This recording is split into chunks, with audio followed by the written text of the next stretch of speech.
morning, everyone. Good afternoon, everyone. From wherever you are, we are so glad you could join us today for yet another session where we discuss healthy aging and aging with grace. My name is Dr. Lydia from Geriahub by Dr. Lydia. And today we continue talking about the brain. Last week we spoke about the brain and how the process of aging affects our brain as we age. And we spoke about a concept known as brain atrophy, where as we age, the brain becomes smaller, right? And as it becomes smaller, then we lose the ability to do some of the things we were able to do so easily when we were younger. And as we said last week, the brain controls very many things, very many of the things that we do. For example, thinking, remembering, planning, coordinating, multitasking, making decisions, on and on and on and on. And the brain is very key in how we live. And so what we are saying is that when the brain is working optimally, then we become independent. And this independence is very important. You know, you never realize the importance of independence unless you become sick. And when you become sick, you're unable to, for example, take yourself to the bathroom. And it becomes very dehumanizing for someone else to come and change your diaper, or for someone else to wash you, or for someone else to support you and help you cook for yourself, or that you can't even bathe yourself. And so these activities of daily living become a challenge. So what we are saying today is that it's very important to maintain our brain health so that we stay healthy and independent. Yeah?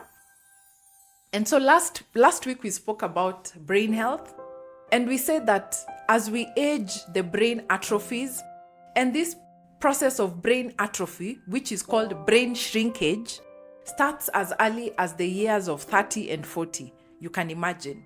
And then they accelerate after the ages of 60.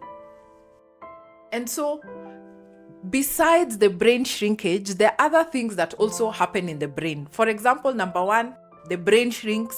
Number two, the way the different neurons were communicating. The neuron is the basic component of the brain.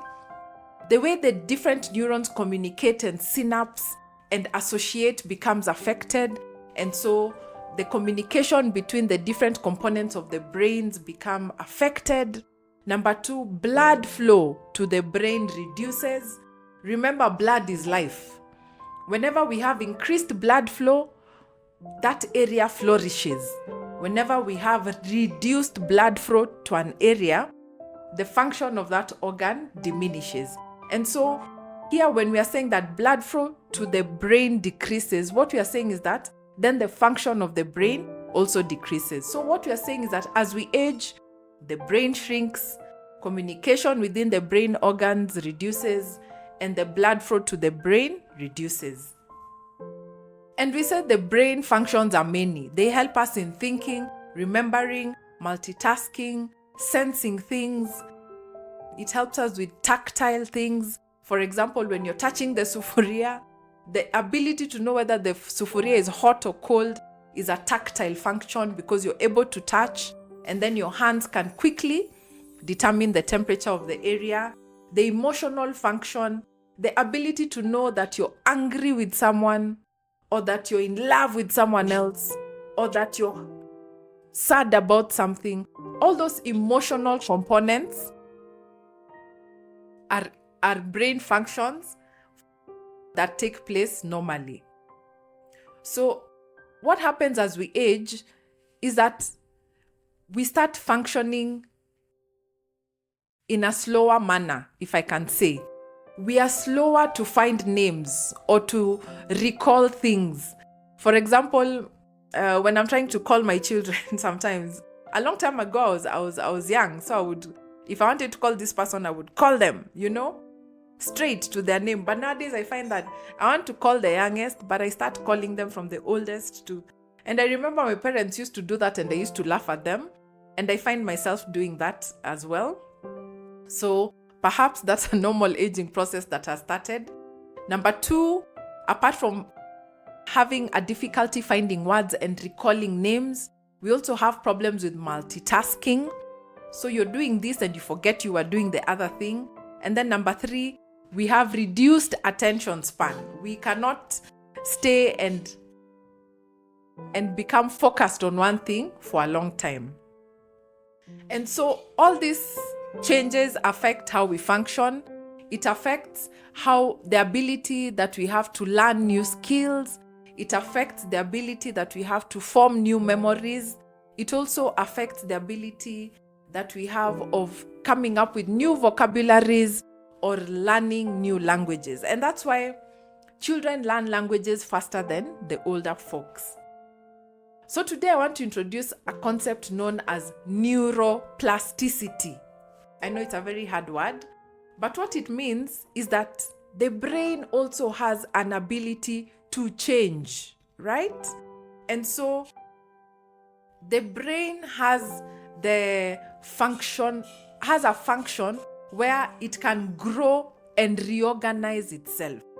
So I know I'm trying to say that as we age, the brain shrinks and the function diminishes, but I'm saying that if we work on the neuroplasticity of the brain, then we will be able to rewire the brain and enable it to function optimally, to create new channels, create new possibilities, and keep the brain as young as possible. What is neuroplasticity, I ask? To be malleable. And this is what is called neuroplasticity, the brain's ability to change and adapt.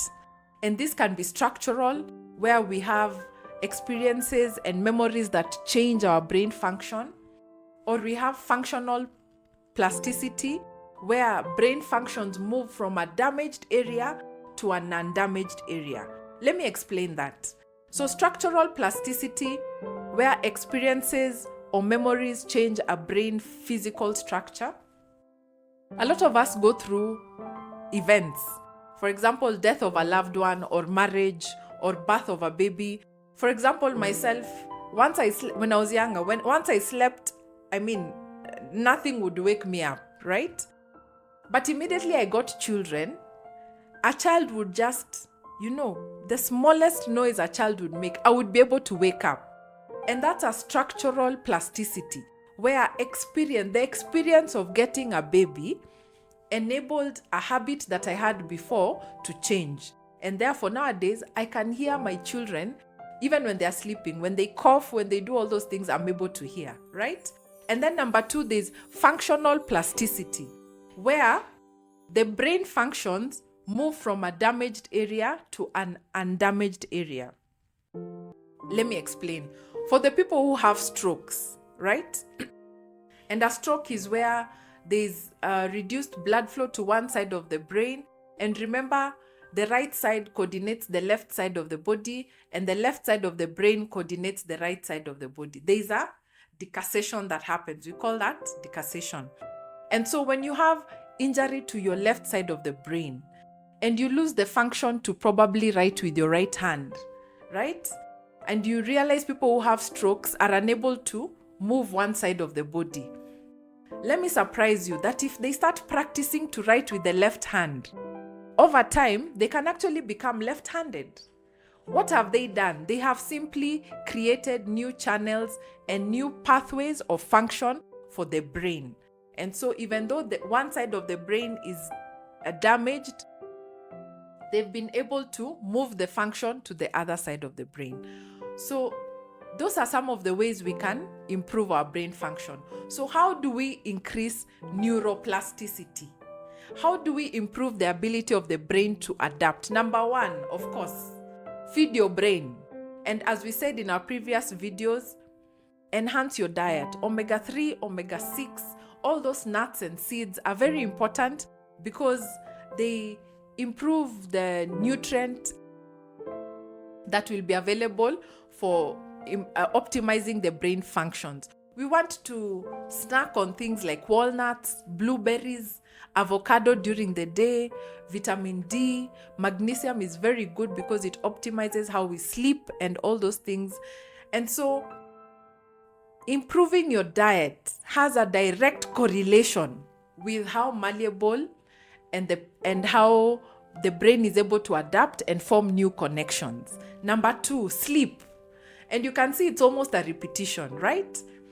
The things that we need to reduce brain atrophy are the things we will need to improve neuroplasticity. Number 2, sleeping.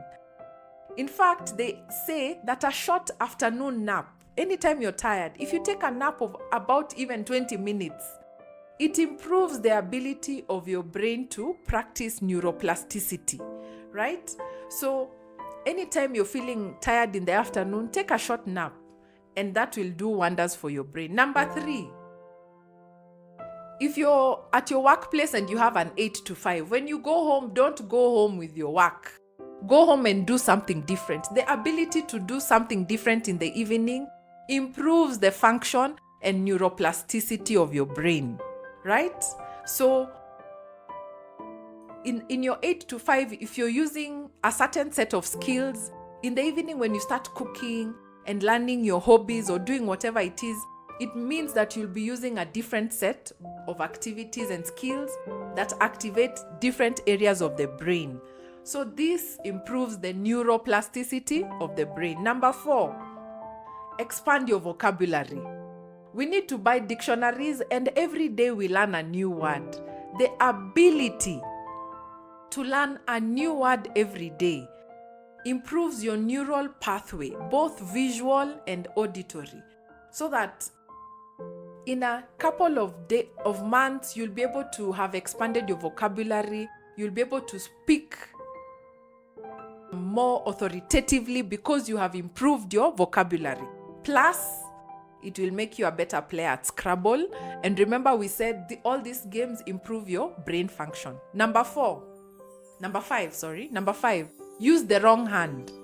So if you're right-handed and you're always scrolling with your right hand, the next day when you wake up, use the left hand. What you're doing is that you're trying to activate both areas of the brain. Okay? If you usually write with your right hand, choose a few days of the week where you write with your other hand, right? If they say the car knows its way home. and people who take alcohol will literally tell you, I will drink and be drunk because when I'm going home, the car knows its way home.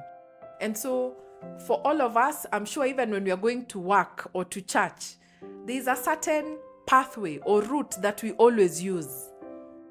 And what I'm telling you today, you can use route A today, and when you're going to the place again tomorrow, use a different route. That ability to change, even the environment, stimulates the brain function, and while you're at it, you'll be improving the neuroplasticity of your brain because you're activating other areas of your brain. Number 6, learn to juggle things. Multitask as much as you can. Cook while you're working, because the ability to juggle different things is a brain boost. The more you do, the more you juggle, the more your brain is activated and energized and stays younger for longer. Now, this number 7 was very interesting for me. I found it to be quite exciting. And they talk about playing chess, and specifically chess. And studies have shown that chess players have significantly more brain matter than everyone else in the anterior cingulate cortex, which is a part of the brain. Why is this important? Because chess increases how much you think. Remember, when you're playing chess, you're working on your memory. You're trying to remember the last move you made, the move that is making. When you're playing chess, there's a lot of reasoning where you're thinking, if he does this, if I do this. There's a lot of brain power that is going into the game. There's problem-solving skills that are put into play. There's visualization. When you're playing chess, the brain is on fire.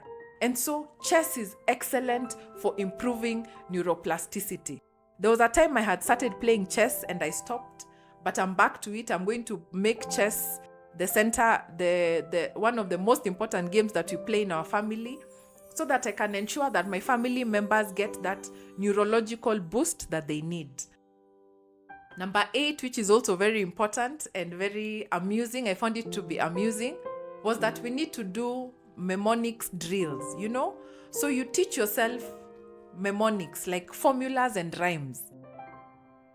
because those rhymes form new pathways in the brain. For example, I can tell you to say A, B, C, D. And it's simple, I'll say A, B, C, D. But the pathway that will be used when I sing A, B, C, D is different from when I talk A, B, C, D. For example, I can say A, B, C, D, E, F, G. And so I'm performing the same task, running through A to Z, but I'm using different pathways. Are we together? And so the ability to form mnemonics and to run through things that we can memorize in an easy function really improves our brain functioning. So today we have spoken about neuroplasticity. Neuroplasticity is the ability to form new pathways and adaptations in the brain. And there are different ways that we can do that, and we have gone through it. For me, the take-home message is, I know we are all communicators, we are all engineers, we are all doctors, but what I'm saying today is that we should stop packaging ourselves and binding ourselves to one thing. Let's open the box we have caged ourselves in. Let's learn a new skill. Let's paint. Let's quilt. Let's play the piano. Let's play the guitar. Let's learn new games. Let's play chess, right?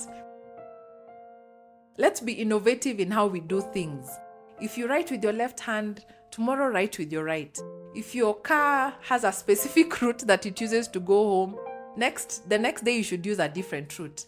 Let's be creative in how we do our things and solve our daily problems, because in doing so, we are able to ensure that the brain stays activated, and with that we create new channels in the brain and new pathways of communication, and we improve neuroplasticity. Remember, we said the more our brain stays young, it means we shall remain independent for longer, and we do want to remain independent and age with grace. So thank you for joining us for today's session. I hope we have learned a few things or picked up a few things that we can incorporate into our daily life. Please leave a comment below, ask your question. Let us know if you have other topics that you want us to dive into. Keep following us and keep engaging with us. We love it that you're able to join us. Thank you very much for today, and have a lovely day.